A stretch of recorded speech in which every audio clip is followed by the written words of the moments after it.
Sorry সুবহান ভাই। আমি অনেকক্ষণ সময় যাবত ওয়েট করছিলাম, তারপর পাশে ফুডকার্টের দোকান দেখে আমি স্যুপ অর্ডার করলাম আর হচ্ছে মোমো।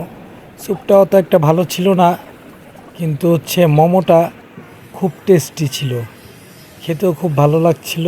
আর সমুদ্রের পাশে বসে, কক্সবাজারে তো আসবো। এই কারণে আমি এই মোমোটা অর্ডার করলাম। মোমোটার স্বাদটা ভালোই ছিল।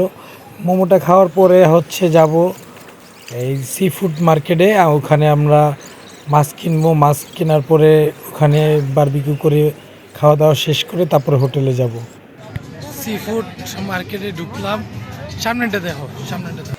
আপনারা যখনই কক্সবাজারে আসবেন, সি ফুড মার্কেটে ঢুকবেন, অবশ্যই সবগুলো মাছ একত্র করে তারপর দামাদামি করবেন, আলাদা আলাদা করবেন না আর কি, ঠিক আছে যাকে বলে ওগুলো ওইভাবে কেনাকাটা করবেন, তাই হয়তো আপনারা জিতবেন। না না, লালটা লালটা ভাইয়া এটা লালটা লালটা স্বাদ হইব। বিক্রি করার জন্য মিথ্যা বলি না, মাছ ধরে দেখেন, মাছ ধরে দেখেন, মাছ ধরে দেখেন আগে, মাছ ফ্রেশ নাকি আনফ্রেশ ওটা দেখেন। চাও আপনি যদি ঠিক আছে সব লয়ে তারপরে দাম দাম করবে। আর কি মিথ্যা কইরা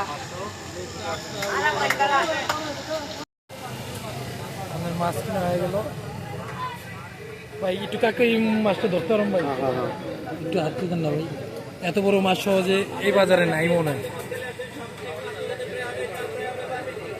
1 কেজির উপরে আছে, 1 কেজি 1100 গ্রাম আছে মাছটা, অনেক বড়। 1200 গ্রাম, 250 টাকা গেল অবস্থা। এরকম পুরো পুরো বাজারে মনে নাই এই মাছটা। হ্যাঁ, আপনার এত বড়। গত বছরের সেই মামা আমাদেরকে খাওয়াইছিল, ভালো সার্ভিস দিছে, পোলা ভালো না, ও ভালো খাটছে, ও ওই ভালোই করছে আঙ্গুরে, ভালো ছেলে। গত বছর ওর থেকে খাইছিলাম আর কি, ওদের দোকানটা ওই পাশে ছিল। এখন সুবহান, সরি সুবহান ভাই আমাদের লুট্টা মাছ ফ্রাই করে দিতেছে। এটা খেতে অনেক মজা। চারজনের জন্য লইট্টা মাছ আর একটা কোরাল নিয়েছিলাম। সসটা ছিল না রে বাবা, হায় ওই উঠে তারা ম্যাজিক মেরা দেয়। আমি তো খাইছি, আমাকে লবণ কম তো ভাই। এবার কক্সবাজার এসে অনেক বড় ধরনের ধরা খেলাম, কারণ হচ্ছে আমরা যেগুলো মাছ অর্ডার করেছি খেতে একটুও ভালো ছিল না আর মজাও পাইনি। এ কারণে অনেকগুলো টাকা ধরা খেলাম। কিছু করার নেই, আমাদের নসিবে এটাই ছিল। মাছটি ভালো লাগছিল না, তবু কিছু করার নাই, এত দাম দিয়ে মাছগুলো কিনেছি। এ কারণে আমরা চারজন মিলে মাছগুলো খেয়ে নিলাম। আর আমার ভিডিওগুলো আপনাদের ভালো লাগলে অবশ্যই চ্যানেলটিকে সাবস্ক্রাইব করবেন। আপনাদের একটা সাবস্ক্রাইব আমাকে অনুপ্রাণিত করে আগামী ভিডিও করার জন্য।